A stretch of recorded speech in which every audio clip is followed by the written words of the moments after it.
the area that we've got, and this one in Seaside, I mean, you can see there's already people out there. I don't know whether they're for their Christmas break already or just because it looks really nice out there. I don't blame them. I would want to run on that beach as well.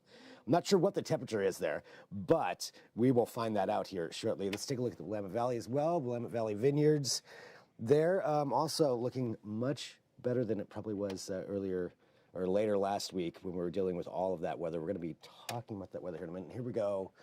In Portland, the Tillicum crossing there, looking there out across that and towards southwest Portland. And let's take one more trip back to the coast. Let's go over to our Newport camera and see what we've got there. So down in Newport, looking pretty good there as well. But we're going to find out about some of those weather systems that are coming through because there's going to be some future changes in that. 1 second here, and I'll have us all pulled up. All right, and here we go. All right, thank you everybody for joining us. This is Good Day Oregon Plus. Really appreciate it. We are live streaming here out of the Fox 12 Oregon newsroom, and we're here every weekday right after Good Day Oregon, and we'll take you through the hour up until our new news, keeping you up to date with things. But we occasionally get to have our other people over here, like Peyton, joining us right now. It's been a while since you've been over here at this I know. I'm subbing in for Katie today, so big shoes to fill. We appreciate it. So Peyton's over here, and with all the stuff that we had last week, and still a lot of efforts going on with landslides and all kinds of things happening with that. But there's more on the way. There's something else on the way. Not so much rain this time, which I guess we're kind of all happy to hear. Right. It's wind this time. So this is a kind of a brand new thing. It showed up randomly last night, Greg. I was here and I was forecasting and I said, gosh, that's some strong wind on Wednesday. So I thought it was just a one-off weird model run. All of a sudden, this morning it's still there. So our team kind of came together, and we thought, what, this should be a first alert weather day because these winds are more consistently looking pretty strong. So we issued that this morning. Drew and I came together. We were like, okay, this is going to be a strong wind event, but I have a lot of details here. So basically, this is going to be a very quick moving storm. We're talking maybe a 3 or 4 hour event altogether. We do have strong wind coming Wednesday morning, probably late, I'd have to say, and so that's going to be probably around 9 a.m. start time, and gusts as strong as 50 to 60 miles per hour west of the Cascades. And so, this is not just a small event. This is a lot. Yeah. So here's the timing. So this is 6 a.m. Wednesday. Notice that's not a south wind. That's from the east. So we'll start with a little bit of an easterly breeze, but watch when I progress forward. Bam. We start to see the pinks show up, which that's a coast-only color usually, Greg. So, this goes straight through the valleys, also impacting the coast. One of our high-resolution models we're looking at right now. So this is now 10 a.m. Wednesday, 11 a.m., and noon. So see how fast that thing just jets up north? Yeah. Obviously, when we saw these numbers, these are, again, just one model, one forecast, we were concerned. But then we started looking at all the other models, and we found, gosh, they kind of say the same thing. So it's such a fast-moving system that things could change really quick. I'm going to show you what the system looks like so you can kind of get a better idea. It's a low that's floating off of Northern California, quickly moves up to the north, and those really tight circle that you're seeing there right along the coast, that's what causes our real strong gusty winds all of a sudden because there's a lot of instability there, and the atmosphere tries to level itself out, and by doing that, we get some gusty winds. And so that's going to, again, fly through. When we're talking impacts, I put a little snowman here because it's Christmas Eve, so I guarantee your Christmas decorations will be at jeopardy, okay? This includes the inflatables especially. I'm sure your neighbors love your Frosty the Snowman, but they don't want it in their yard. So make sure it is secure, and we're not talking secure like last Wednesday when we had that west wind, and that caused power outages. Yeah. This is stronger, and it's from a separate direction. It's from the south, and so that just means that whatever you thought Wednesday was going to do, this is probably going to be one level above.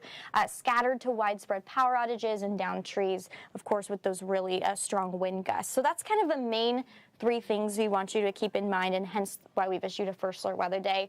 You're watching on our streaming app, but we also have a Fox 12 weather app that you can download. I just sent a notification out. And because, again, this is such a fast-moving system, it's really important to pay attention to the forecast because model runs come in all through the day, and it can flip on a switch. Either, hopefully, better. Hopefully, we won't see as worse conditions if that happens, but it's just something to keep in mind. But yeah, that's kind of what Wednesday looks like. Do you have any questions for me, Greg? I mean, I would love to just take another look at that. You showed that Of how course. fast it comes through in some of those super fast winds. Yeah, the first one I showed. Yes. Yeah, let's go. Up to 50 to 60 miles per hour. I mean, that's a lot. Yeah, and you know, the other one, as you mentioned, it was the westerly one last week that caused all those trees to come down. This being a southerly, is that kind of the same thing? From what I understood, the westerly one was odd, not something that normally happens. Yes, we normally don't see a westerly wind, so I think that's why so many trees are resilient from the south, but when you add in that west wind all of a sudden, they may not be as resilient, and so that's why we saw tons of power outages and toppled down trees.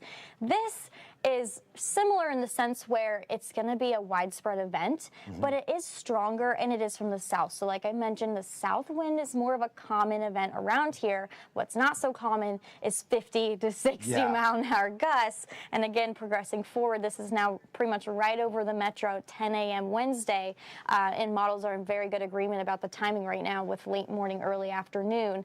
And this could easily cause some disruptions. And what I'm most worried about is power outages because obviously we don't want Santa Claus to have dark houses to come to that night, and we want our Christmas lights to be on all night long. And so I'm hoping that the models start to back off about this, just because I mean nobody wants a windstorm right before a Christmas day. But I do want to inform kiddos that this will not impact Santa's arrival.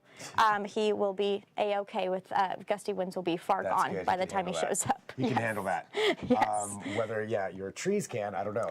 That's another difference. Another thing. So so it's really going to come up the entire valley, it looks like. I mean, at least as far as Salem, Corvallis area. Yeah, west of the Cascades. I don't really see it stretching east of the Cascades. So if you are east of that, no need to worry. This is just a low that happens to be directly overhead. Yeah, I mean, and you already have, the ground is still soaked from all that other stuff too. So like, I would imagine if you're commuting or planning to commuting or driving to whatever your holiday festivities are that morning, might want to put it off a couple of hours. I would definitely put it off, especially if you have, a high-profile vehicle or a truck or something that has air underneath it.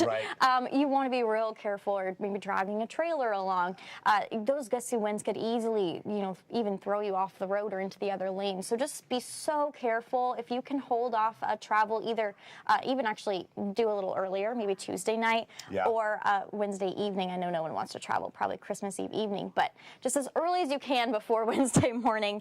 Would be your best bet. Greg, I do have a lot of information over the next few days, just if you are traveling. So I'll get to that really quick. So basically, it showered this morning, but we are starting to see some nice clearing, which is great. I'm happy to show you this hour-by-hour rain forecast because we have a good gap here until after sunset, until things really start to pick up again. So great lunchtime, some sunshine out there. Not too bad for a Monday. In our forecast here, one thing I want you to know is by the time we get into the afternoon, we may see a couple storms right along the coast. I already saw a few lightning strikes this morning, but they were well off into the ocean. Just a very small sliver of a thunderstorm chance, and then gusty wind as well from the south. Again, nothing like Wednesday, but maybe up to 40 or 45 miles an hour. And that breeze will continue into the valley too. I think 35 miles an hour actually may be a little too high. We'll probably go more 25 to 30 miles per hour this afternoon, again with the showers arriving in the evening. The gorge turning wet late, similar there, 40s, 50s is our forecast highs in a couple hours. And then Mount Hood area got some snow this morning, but not a lot. It was just a little dusting. Anything is good. Baby steps, guys. And so, it's cold up there, but it's just not going to be wet probably till later on this evening, and therefore no snow. Eastern Oregon, pretty much dry after the little bit of snow we saw this morning. So, tonight we have a front. We have a system coming through. There's the line. Yep, classic. But just light rain, nothing crazy besides that little breeze that we'll see as this passes through.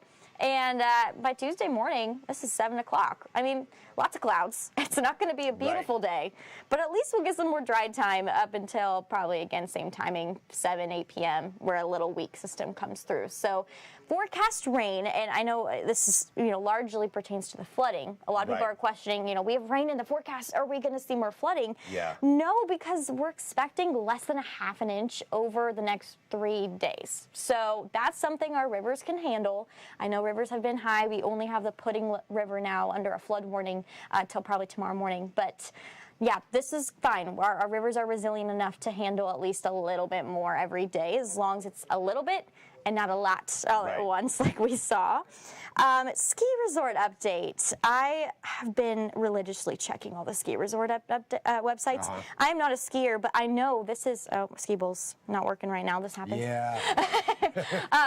But I know skiers are, anxiously awaiting to get up there. So this is the next 2 or 3 days or so. Not looking great. We want to see that closer to a foot, right? We want to see a good accumulation, but it's just little by little we're going to see over the next few days. Therefore, just a couple inches isn't going to prompt those resorts to open. I checked Mount Hood Meadows website. They said they may open Tuesday, but with that forecast, I'm sure it will be delayed a little bit more, unfortunately.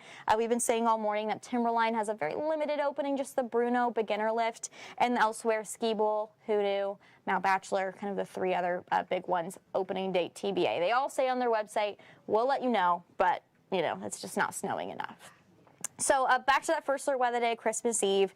Again, headlines, strong winds early Wednesday into the early afternoon as well. Gusts 50 to 60 miles an hour. And then we could see a little downpour from this, but it doesn't seem like it has a ton of moisture. Just a lot of strength, just a lot of that wind. And then, again, impacts widespread power outages, down trees, and flying inflatables, most likely as well. And Christmas Day itself looks great. I mean, just some scattered showers will be in the 40s. Very typical December day, which I'm happy to say, Greg, it's been so warm. Beyond warm. I think we're 8 degrees above normal still for the month. And so happy to say we are in the 40s and having a normal Christmas. And if you're wondering about snow, this is always $1 million question this week. Yeah. Are we going to get a white Christmas? I'll show you the stats. It's very unlikely in a year. Anybody who thinks that that normally happens. No. I mean, it has happened more recently in the last 25 years than the last 100. I'll show you.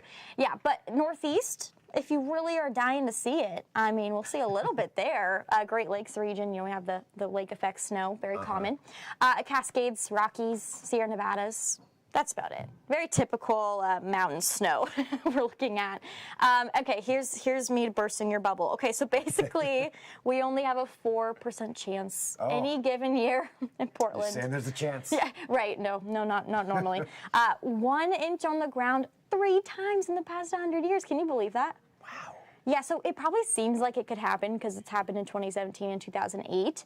I also think, Greg, there's a very specific criteria. I'll have to, don't fact check, you might fact check this, but I'm pretty sure it needs to be 1 inch of snow on the ground or 1/10 of an inch of falling snow throughout the day. So 1 inch on the ground Christmas morning. I think those are the 2 criteria for a white Christmas. To technically qualify? To call it, yes. Okay, that's an official term? Supposedly. Okay. I remember looking that up. It's been a year, so again, that's why it may be slightly off, but it's something like that. So the darker shade means 0 to 10% chance, and very big bright colors at those higher chances. Do you remember 2008? Yes. Insane. That was a crazy one. Yeah, it was a crazy one. Yes. And I think it stayed for a couple weeks. And then 2017, I remember that one too, because snow was falling on Christmas Eve, and I was snowed in for that one. Yeah, that was fun. Okay, 7-day forecast. Here we are. So breezy this afternoon and turning wet probably around 5 or 6. Early shower chance Tuesday, but pretty dry. And then that's the big first alert weather day Wednesday, where we have the wind in the morning, showers. I hopefully don't think we're going to see any crazy accumulation. Again, it's just going to be a gusty wind event. Showers Thursday on Christmas Day and Friday, the day after. And then check out next weekend. Mainly dry. That'll be nice. So a little cooler as well, probably lows into the mid-30s and highs in the 40s. But I think we'll have a nice weekend to recover from crazy holiday week, and maybe you can take down your decorations if they're not down already from Wednesday. In the neighbor's yard at that point. Right. Yeah. So yeah, just make sure you're paying attention. Again, I've said it many times, but make sure you have our Fox 12 weather app, because I think that's going to be a great tool. We'll be updating you throughout the afternoon. Mark and I will be here. So hopefully then we'll have better information. And I'm just hoping that this thing backs off a little bit. We'll see. Right. I don't know. We'll find out here over the next day or so, I guess. Yes. Yeah, because I know those things constantly change. But yeah, Fox 12 weather app, great way to stay up to date. Definitely. Cool. Peyton, thank you. Of course, Greg. Thanks for being here. And thanks everybody for tuning in. So this is Good Day Oregon Plus. We're going to have more here coming up. So we are going to talk about Clackamas County and specifically some of those landslide concerns that are going on up there, because there are a lot of them. And we're going to have some emergency people from Clackamas County who are going to be joining us just to talk about that and give an update and let you know what to watch out for, what you should be paying attention to. Just as you're driving around, because those things could kind of happen anytime. Yeah. And yeah, so we just want to make sure that you're informed on that. And we also have an update here that we'll run right now just on some of the Good Day Oregon Plus stuff. So if you are watching on YouTube or Facebook, you'll see this video end, but good time to download those Fox 12 Oregon apps. So the weather app, we've got a regular app, and both of those combined, you will have everything that you need, so you can live stream this show and everything else that we have here and watch afterwards. So definitely recommend that. But otherwise, we will talk to you here shortly. Peyton, thank you. Of course. And we'll talk to you here in a minute with more Good Day Oregon Plus.